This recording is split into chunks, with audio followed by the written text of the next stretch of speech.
இருக்கும்போது நான் பார்த்த ஒரு காரியம் என் வாழ்க்கையை மாற்றினது. அலகாபாத் அந்த பட்டணத்திலே கங்கை, யமுனை, அப்புறம் there's a mythological river. அது வந்து இந்து மித்தாலஜிலேருந்து இன்னொரு ஒரு ரிவர், ஆண்டோடைய கடவுளுடைய கண்ணிலேருந்து வர்ற ஒரு ரிவர், மூணு மிக்ஸ் ஆகிற இடத்துல வந்து அந்த நீங்க பார்த்தாதான் நீங்க நம்ம you have to be there to believe what I say, because in that chilly January when the temperature is around 4 degrees or 3 degrees, 3 degree 4 degree temperature, இங்க வந்து மினிமம் டெம்பரேச்சர் திருச்சி பார்த்துருக்கிறது வந்து குறைஞ்சது 15 கிலோ நம்ம பார்த்துருக்கவே மாட்டோம், 12 கிலோ பார்த்துருக்கவே மாட்டோம். 3-4 டிகிரியில் ரிச் பீப்புள், புவர் பீப்புள், சில பேர் கிராமத்துல இருந்து நடந்து வந்து தங்க ஆடையெல்லாம் உதறி அந்த மட்டி ரிவர்ஸ் ஆஃப் கேஞ்சஸ் அண்ட் யமுனால இறங்கி அவங்க எவ்வளவு பயபக்தியா குளிக்கிறாங்க தெரியுமா? ஏன்னா அவங்க நம்புறாங்க, they believe if they have a dip in that river their sins will be washed. ஒருவேளை அந்த மட்டி ரிவர்ல அவங்க வந்து குளிச்சாங்கன்னா அவங்க பாவம் எல்லாம் போயிடும் அப்படின்னு அவங்க நம்புறாங்க. அவங்களுக்கு யார் சொல்றது என்ற ஒரு கேள்வி, யார் சொல்றது? ஆங்கிலத்தில் ஒரு அருமையான ஒரு ஹிம் இருக்குது, there's a fountain filled with blood drawn from Emmanuel's veins. When sinners plunge beneath that fountain, they lose all their guilty stain. ஆண்டவராகிய இயேசு கிறிஸ்து ரத்தம் ஒரு ஃபவுண்டன், ஒரு சுரபி, நீர் சுரபி. அந்த நீர் சுரபியில எந்த மனுஷனா இருந்தாலும் சரி, அவன் யாரா இருந்தாலும் சரி, அந்த நீர் சுரபியில இறங்கி தன் பாவத்தை அறிக்கையிட்டு மன்னிப்பு கேட்டான் என்றால் மன்னிப்பு கிடைக்கும் என்ற நல்ல செய்தியை, குட் நியூஸை அவர்களுக்கு யார் சொல்வது? So I decided I will do something for God in this one life I live. This evening, this night time, it's almost, my watch says 10:40. So I'm not going to take too much time, but I'm going to take you through some Bible verses which will inspire you to pray for India. Not only India, to pray for others. So come with me quickly, take up your pens and we will go through this very quickly. Now I saw that CNN IBN report, CNN IBN news report பார்த்தேன். ஆண்டவர் என்கிட்ட பேசினார். I missed that somehow. I watch a lot of news channels, but somehow I missed it. So thank you for recording it and playing it. Wonderful. Oh, and God spoke to me. ஆண்டவர் பேசினார். There are people, there are missionaries, faithful missionaries who are willing to be persecuted for the name of Jesus Christ. ஆண்டவராகிய இயேசு கிறிஸ்துவின் நாமத்துக்காக அடி வாங்க, மிதி வாங்க, உத வாங்க ஆட்கள் ரெடியா இருக்காங்க. அவங்களுக்காக are you ready to at least pray for them? Persecute ஆகிறதுக்கு ரெடியா இருக்கிறாங்க ஆண்டவர். மினிமம் அவங்களுக்காக ஜெபம் பண்ண உன்னால முடியுமா? ஆண்டவர் என்னோட பேசினார். This particular incident happened in the Zimbabwe tour, maybe 3 or 4 years ago. Indian cricket team was in Zimbabwe. So Zimbabwe, that time Greg Chappell was the coach of the Indian cricket team. So before a test match, I think they played only one test match in Zimbabwe. Greg Chappell called the Indian team and he called the captain separately. That time Sourav Ganguly was the captain. Sourav Ganguly Indian captain இருக்கும்போது Greg Chappell coach தலைமையில கோச்சா இருந்தாங்க. அப்போ வந்து Zimbabwe டூர்ல Sourav Ganguly தனிமையா Greg Chappell அழைத்து வந்து அவர் சொல்றாரு, இந்த டெஸ்ட்ல கரண்ட் ஃபார்மை பார்ப்போம்னா, கரண்ட் பேட்டிங் ஃபார்மை பார்ப்போம்னா முகமது கை இப்ப டீம்ல இல்ல, ஆனா அப்ப டீம்ல இருந்தான். முகமது கை should play in the 11 before you, Sourav அப்படின்ட்டு Greg Chappell, straight talking Australian coach சொன்னார். கங்குலிக்கு தூக்கி வாரி போட்டுச்சு. அவன் என்ன பண்ணானா, நேரா அவனுடைய டெபியூட்டிக்கு போனான். அவன் டெபியூட்டி அண்ட் பெஸ்ட் ஃப்ரெண்ட் ரெண்டு பேரும் முதல் அவங்க they were very good friends.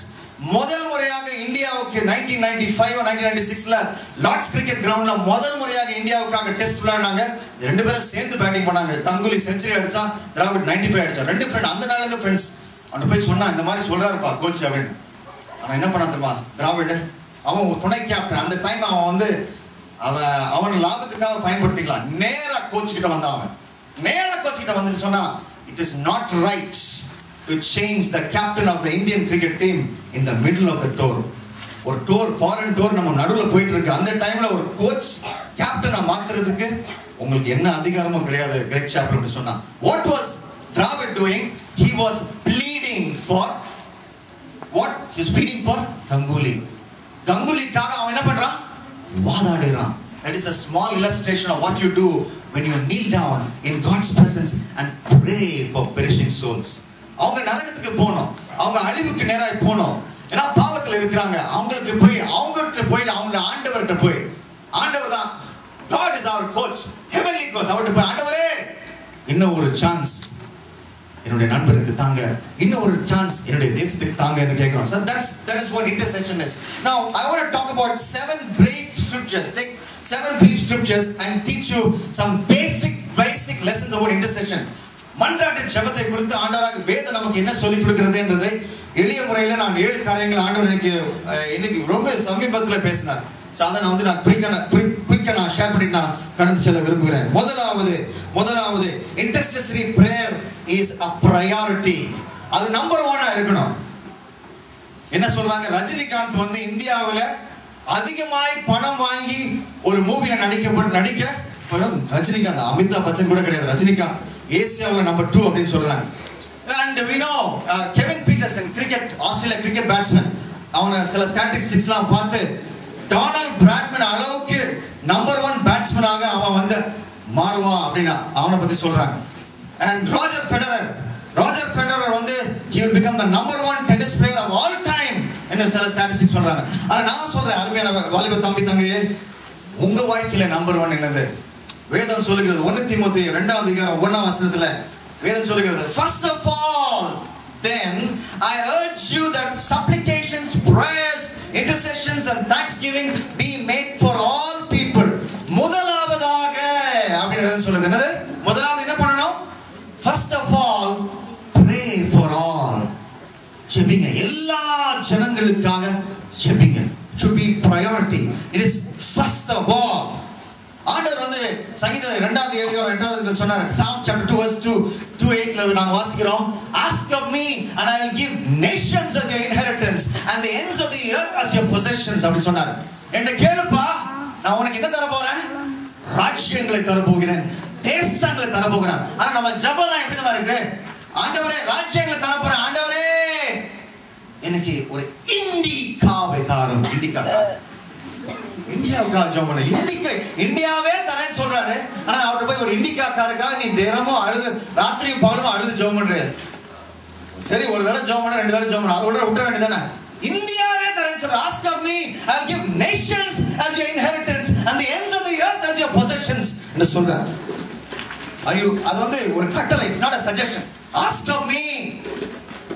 Have you obeyed God in that command?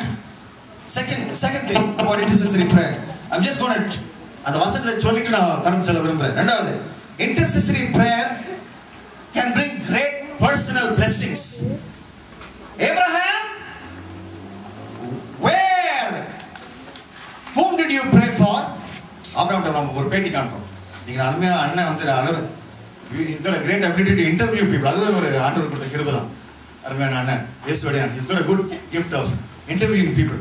If he interviewed Abraham, if he asked Abraham a question, Abraham பார்த்து அண்ணன் ஒருவேளை கேள்வி கேட்டிருப்பாங்கன்னா, Abraham நீ யாருடைய மனைவி பிள்ளை பிறக்கணும்க்கா நீ ஜெபம் பண்ண அப்படின்னு கேட்டிருந்தா அவன் பதில் Genesis chapter 20 verse 17ல வந்து 17 and verse 18 அவன் சொல்லுவான், அபிமெலேக்குடைய மனைவி பிள்ளை பிறக்கும்படியாக நான் ஜெபம் பண்ணேன். அப்புறம் ஏப்ரஹாம் கேட்கலாம், யாருக்குப்பா பிள்ளை பிறந்துச்சு அந்த ஜெபத்துக்கு பிறகு? அவனுடைய மனைவிக்கு பிள்ளை பிறந்துச்சு. Abraham paid for Abimelech's wife, and immediately after that my Bible says his own wife Sarah, who did not have a child for a long time, she became pregnant. Abraham அபிமெலேக்குடைய மனைவிக்காக ஜெபம் பண்ணா, வெகு நாளாக பிள்ளை இல்லாத அவனுடைய மனைவி அந்த மன்றாட்டு ஜெபத்துக்கு பின்பாக பிரெக்னன்ட் ஆனான். What a blessing. நிறைய தடவை நம்ம ஏன் நமக்கு வாழ்க்கையில ஆசீர்வாதமே இல்லை, செழிப்பே இல்லை, எல்லாம் சாபமா இருக்கு தெரியுமா? எப்ப பார்த்தாலும் நம்ம ரொம்ப செல்ஃபிஷா இருக்கிறோம். we have time for internet, but we don't have time for intercession. We have time to play, but we don't have time to pray. We have time to eat supper, but we don't have time to supplicate and pray for the perishing. We are so selfish by nature. நாம் ரொம்ப சுயநலவாதிகளா இருக்கிறோம். நமக்காகவே காரியங்களை செய்கிறோம், நமக்காகவே எல்லாம் செய்கிறதுனால ஆண்டவர் நமக்கு கொடுக்க வேண்டிய ஆசீர்வாதங்கள் தடைபடுகிறது. ஆனால் இதுக்காக ஜெபம்னு சொல்றேன் நான். ஓஹோ, blessing இது கிடைக்குமா? Now the most popular messages are how 10 steps to receive blessing from God. I'm not that kind of preacher, but I'm going to tell you something. I want to motivate you to pray. I will do anything to motivate you to pray. If I do a somersault, if that inspires you to pray, I'm ready to do that. No, I want to tell you something. When you pray for others, God sometimes decides to bless you. That's the second motivation. Third one, intercessory prayer implies you're being made perfect every day, step by step. நீங்க மன்றாட்டு ஜெபம் செய்வீங்கன்னா மத்தவங்களுக்காக நீங்க ஜெபிப்பீங்களா என்ன காட்டுதுன்னா நீங்க பரிபூர்ணத்திலே வளர்ந்து கொண்டே செல்றீங்க. What is the aim of Christian life? கிறிஸ்தவ வாழ்க்கையின் லட்சியம் தான் என்ன? இயேசுவை போல மாறுகிறது. இயேசுவை போல மாறுறதுனா என்னப்பா ரொம்ப ஸ்பிரிச்சுவலா இருக்கு, ரொம்ப ஹைஃபையா இருக்கு, ரொம்ப தியாலஜிக்கலா இருக்குது அப்படின்னு சொன்னீங்கன்னா இயேசுவை காப்பி அடிக்கிறதுப்பா. எப்படி சேவாக் சச்சினை காப்பி அடிச்சு ஒரு சூப்பர் ஸ்டார் ஆகி இப்ப டீம் விட்டு வெளியே இருக்கான். அட்லீஸ்ட் 2020 அடிப்பானான்னு பார்ப்போம். He became a superstar. He exactly copied Sachin. Sehwag and Sachin were same height. Sometimes when they wear the helmet, you don't know who is batting. Sachin, the old Sachin, when he used to hit all those 4s and 6s. அதே மாதிரி ஆண்டவராக இயேசு கிறிஸ்துவை நாம் copy அடிக்க வேண்டும். அவர் copy அடிக்கும் போது அவருடைய வாழ்க்கையில அவர் லைஃப்ல what was the most outstanding thing? பைபிளை நான் வாஸ்து பார்த்தேன், ரொம்ப தேடி பார்த்தேன். ஒரு நாள் கூட ஆண்டவர் வந்து ஒரு பிரசங்கம் பண்ண முடிச்ச பிறகு ஆண்டவரே இந்த மாதிரி பிரசங்கம் பண்றதுக்கு ஒரு கொஞ்சம் டிப்ஸ் தாங்க ஆண்டவரேன்னு டிசைபிள்ஸ் கேட்கவே இல்லை. ஆண்டவர் எத்தனையோ அற்புதம்லாம் செஞ்சார், எத்தனையோ அற்புதம் பயங்கரம். ஆண்டவருக்கு ஜீசஸ் கூட நிக் நேம், ராகுல் திராவிடுக்கு நிக் நேம் வந்து த வால் அப்படின்னா ஜீசஸ் நிக் நேம் வந்து ஃபியூனரல் ஸ்பாயிலர். 3 ஃபியூனரல் அட்டெண்ட் பண்ணாரு, சர்வீஸே நடத்த விடல ஆண்டவர். ஏன்னா டெட் பாடி எடுத்துட்டார். ஃபியூனரல் ஸ்பாயிலர் பெரிய பெரிய காலையில செஞ்சாரு. ஒரு நாள் கூட ஒரு ஆண்டவரே ஒரு 3 steps to how to raise the dead எங்களுக்கு சொல்லித்தாங்க ஆண்டவரே டிசைபிள்ஸ் கேட்கவே இல்லை. ஆனா ஒன்னே ஒண்ணுதான் கேட்டாங்க. என்ன கேட்டாங்க? எங்களுக்கு ஜெபிக்க சொல்லி என்ன எங்களுக்கு ஜெபிக்க சொல்லித்தார். நீங்க என்கிட்ட வந்து மேக்ஸிமம் என்ன கேட்பீங்க? அண்ணே கொஞ்சம் பிரசங்கம் பண்ணி சொல்லுங்க, எங்களுக்கு சொல்லித்தாங்க அண்ணே. ஏன்னா நீங்க வந்து என்கிட்ட வந்து ரசம் வைக்க எப்படின்னு சொல்லித்தாங்க என்ன வந்து கேட்பீங்களா? ரசம் எப்படி வைக்கிறது அப்படின்னு கேட்பீங்களா? உங்களுக்கு தெரிஞ்சது என் வாழ்க்கையில் அப்படிதான். சோ ஆண்டவராக இயேசு கிறிஸ்துவை க்ளோஸாக 3 வருஷம் அப்சர்வ் பண்ணிட்டு அவங்க என்ன கேக்குறாங்க? Teach us to pray. Prayer was the most outstanding aspect of Jesus' life, and Jesus interceded for others. அவர் சொன்னார் யோவான் 17:19 he said I am praying for them அப்படின்னு சொன்னார். யாருக்கு? 12 சீஷருக்காக, அந்த 12 பேருக்காக ஒரு முழு அதிகாரம் யோவான் 17 அதிகாரம் அவருடைய intercessory prayer for his friends, 12 friends. அதுக்கப்புறம் அதோட நிறுத்திக்கல, அவர் he prayed for each person personally.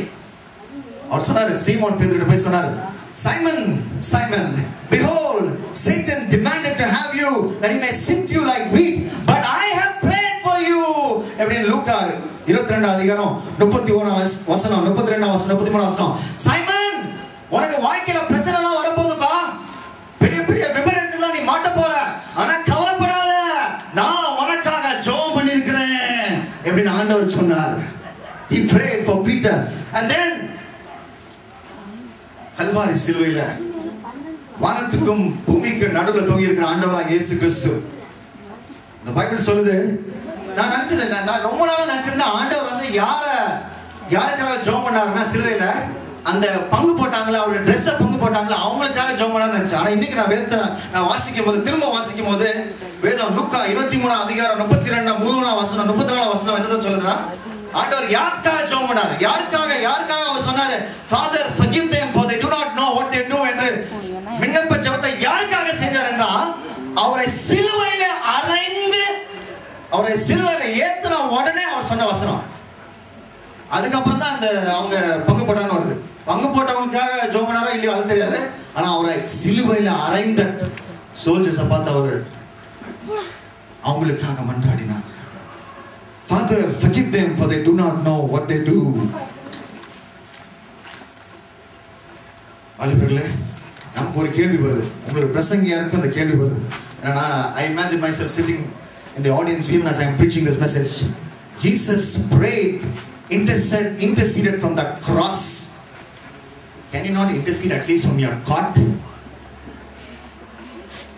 அவர் சிலுவையில தொங்கிட்டு பாவிகளுக்காக அவர் மன்றாட்டு ஜெபம் செய்தார். ஐசாயா 53 அதிகாரத்துல தீர்க்கதரிசன வசனம் அது. பாவிகளுக்காக மன்றாடினார். From the cross, at least from your cot, உன் கட்டில இருந்தாரு நீ ஜெபம் பண்ண முடியாதா? அழிந்து போகிற ஆத்துமாக்களுக்காக ஜெபம் பண்ண முடியாதா? நான்காவது காரியம், intercessory prayer plunders hell and populates heaven. மன்றாட்டு ஜெபம் நரகத்தை காலி பண்ணி பரலோகத்தை ஆட்களிலால் ஆத்துமாக்களாய் நிரப்புகிறது. ஆண்டவரே கேட்பான், God, why did you pour out your indignation upon the people of Israel and consume them with your wrath? ஏன் ஆண்டவரே இஸ்ரவேல் தேசத்துல உம்முடைய கோபத்தை அவர்கள் மேல இறக்கி அவர்களை நீர் உம்முடைய நெருப்பாலே சுட்டு எரித்தீர்? ஏன் என்ன ஆண்டவர் நம்ம கேட்டோம்னா இந்த கேள்வி எசேக்கியேல் 22 அதிகாரம் 31 வசனத்துல அவர் அப்படி எழுதியிருக்கு, அப்படி செஞ்சார். எசேக்கியேல் 22:31 என்ன எழுதியிருக்கு? அவர் கோபத்தினால தன் நெருப்பை அனுப்பி கடும் கோபத்தினால மக்களை அழித்து போட்டார். ஏன்? ஒரு வசனத்துக்கு முன்னாடி ஆன்சர். ஏன் அழித்தார்னா, I sought for a man among them who should build up the wall and stand in the breach before me for the land that I should not destroy it, but I found none. தேடி பார்த்தேன்பா, தேடி பார்த்தேன். ஒரு மனுஷன், ஒரு நபர் இந்த தேசத்துக்காக நான் அழிக்க முன்னாடி ஒரு வாள் போல அந்த வெள்ளம் அந்த அக்கினி வெள்ளம் அடிச்சு போறது, அவனுடைய அந்த ஜட்ஜ்மென்ட் ஃப்ளட் அடிக்கும் போது ஒரு வாள் போல அந்த ஃப்ளட் ஜட்ஜ்மென்ட் ஃப்ளட் நிறுத்துறதுக்காக ஒரு மனுஷன் நேர்முகமாக அடுத்து, ஆண்டவரே என் தேசத்துக்காக நான் ஜெபிக்கிறேன், என் தேசத்துக்காக நான் ஜெபிக்கிறேன் ஒரு பயலால ஜெபம்னு நினைச்சேன். ஒரு பயலும் ஜெபம் அதனால அடிச்சு போடு. You see how important intercessory prayer is? If you decide to pray, God will give one more chance for that sinner. நீங்கள் ஜெபம் பண்ணீங்கன்னா அந்த பாவியான மனுஷனுக்கு, அந்த பாவியான கோத்திரத்துக்கு, அந்த பாவியான மாநிலத்துக்கு, அந்த பாவியான பகுதிக்கு ஆண்டவர் இன்னொரு வாய்ப்பை கொடுப்பார். அந்த வாய்ப்பை பெற்று அவர்கள் அதை அக்செப்ட் பண்ணாங்க. If they repent and believe in Jesus, they will come to heaven. Your prayer made the difference. Your intercessory prayer made the difference. Fifthly, intercessory prayer provides big results. பெரிய ஆச்சரியமான ரிசல்ட்ஸ் கொண்டு வரும். ஏரோது ராஜா யாக்கோபை கொண்டு போட்டான், பேதுருவை arrest பண்ணி போட்டான். ஆனா என்ன பண்ணாங்க சபையில? The Bible says in Acts chapter 12 verse 5, so Peter was kept in prison, but earnest prayer for him was made by God, made by the believers of the church. ஆண்டவரே எங்க போதகரை வந்து சிறைச்சாலையில அடைத்து வைத்துட்டாங்க என்று சபை வாட்டில என்ன பண்ணாங்க? எல்லாம் ஒன்று கூடி பேதுருவுக்காக ஜெபம் பண்ணாங்க. அங்க என்ன நடக்குது? பேதுரு தூங்கிட்டு இருக்கான். பேதுரு எங்க வச்சாலும் தூங்குவான். Anywhere you put him, he'll sleep. Suddenly, அவனுடைய கட்டுகள் அவிழ்கிறது. கட்டுகள் அவன் ட்ரெஸ் கூட அவனால பண்ண முடியல. அவனை ட்ரெஸ் பண்றதுக்கு ஒரு ஸ்பீச் ட்ரெஸ் பண்றான். அப்புறம் இன்னும் தூக்கம் போல அந்த ஏஞ்சல் அவனை தரன்னு இழுத்து ஃபர்ஸ்ட் கார்டை தாண்டினாங்க, செகண்ட் கார்டை தாண்டினாங்க. அப்புறம் சிட்டியுள்ள போட்டு போடா அப்படின்னு அனுப்பிச்சு விட்டு அப்புறம் ஏஞ்சல் ஃபிளைட் எடுத்து போயிட்டான். அதுக்கப்புறம் அவன் எங்கே போய் ஏதோ போய் தட்டினான். பார்த்தா இதுதான் நம்ம கடைசியில் அவன் he came to his senses அப்படின்னு சொல்லி கடைசியில் அவன் after he came back to his senses he knocked at the door. எந்த வீடு? எந்த வீட்டில் அவனுக்காக கூடி ஜெபம் பண்றாங்களோ, எந்த வீட்டில் அவனுக்காக இன்டர்சீட் பண்ணி ஜெபம் பண்றாங்க அதே வீட்டில் போய் தட்டுறான். அங்க ரோதான் ஒரு லேடி ஒரு சர்வன்ட் கேர்ள் திறந்து போகும்போது அவளுக்கு ஆச்சரியம். அடே இப்பதான் நாங்க ஜெபத்தை ஆரம்பிச்சோமே, இப்பதான் ஆண்டவரே இந்த மிஷனரிஸை பாதுகாப்போம், இதுதான் இந்த மாதிரி செய்யும் ஆண்டவரே, இப்பதான் ஜெபம் பண்ணுமே, அவ்வளவு சீக்கிரம் ரிசல்ட் வந்துருமா? அவ்வளவு சீக்கிரம் ஆண்டவர் ரிசல்ட் பண்ணி கொடுத்துருவாரா அப்படின்ட்டு அவன் உள்ள போய் சொல்றான். அவங்க என்ன சொல்றாங்கன்னா ரெண்டு சொல்றாங்க. ஒண்ணு, you are out of your mind, நீ ஒரு பைத்தியக்காரி அப்படின்றாங்க. ஒரு சில சொல்றாங்க நீ பேதுருவை பார்த்துக்க மாட்டா, அவருடைய ஏஞ்சலை பார்த்துருப்ப. You see, நீங்கள் நம்ம ஜெபிக்கும் போது intercessory prayer, மற்றவங்களுக்காக ஜெபிக்கும் போது, ஊழியக்காரர்களுக்காக ஜெபிக்கும் போது டேஞ்சர்ல இருக்க ஊழியக்காரங்க நம்ம ஜெபிக்கும் போது ஆண்டவர் அவருடைய அனாதி சித்தத்தின்படி தீர்மானத்தின்படி வேண்டுவதற்கும் நினைப்பதற்கும் மிகவும் அதிகமான அற்புதங்களை செய்கிறார். எப்ப மற்றவங்களுக்காக ஜெபம் பண்ணும்போது ஆண்டவர் செய்வார், ஆண்டவர் செய்வார். ஆறாவது, intercessory prayer should be sustained. நமக்கு சில பேருக்கு இந்த மாதிரி பிரேயர், இந்த மாதிரி மெசேஜ் கேட்கும்போது சில பேருக்கு ஹார்ட் அட்டாக் மாதிரி பிரேயர் அட்டாக் வந்துடும். ஒரு வாரம் அப்படி பிரேயர், அப்படி prayer, India India India India அப்படின்னு ஹார்ட் பீட் எல்லாம் இந்தியா. அந்த ஒரு வாரம் போன பிறகு எல்லாம் புஸ்ஸுன்னு பெப்சியை அப்படி ஷேக் பண்ணி விட்டா எல்லாம் புஸ்ஸுன்னு வெளியே போக பாருங்க, எல்லாம் புஸ்ஸுன்னு எல்லாம் போயிடும். No, let's enter the prayer room of Amos. Let's enter the prayer room of Amos. Amos in his prayer room, he kneels down and he says in Amos chapter 7 verse 2, Amos 7 அதிகாரம் 2 வசனத்தில் சொல்றான், "Oh Lord, please forgive, please forgive. How can Jacob stand? He is only so small. Jacob is a small nation. Israel is a small nation." ஆண்டவரே, என்னுடைய தேசம் சின்ன நாடு, சின்ன நாடு. ஆண்டவரே, இந்த சின்ன நாட்டுல சின்ன நாட்டை நீ அழித்து போடாதேயும். Don't let your judgment fall on this small nation. And what God says, it shall not be. ஆண்டவர் அதுக்கு ஓகே சொல்லிடுறார். அதோட நிறுத்துறானா? 5 வசனம் பாருங்க. 2வது வசனத்துல ஒரு ஜெபம் பண்ணா திரும்ப 5 வசனம் அதே இது. Jacob is a small nation. Jacob is a small nation. Please don't send your judgment upon Jacob. He keeps on praying. If he prayed for a small nation, India is becoming, it will become in another 5 or 10 years the biggest nation on the face of the earth in terms of population, because we Indians are very faithful in keeping God's command, be fruitful and multiply.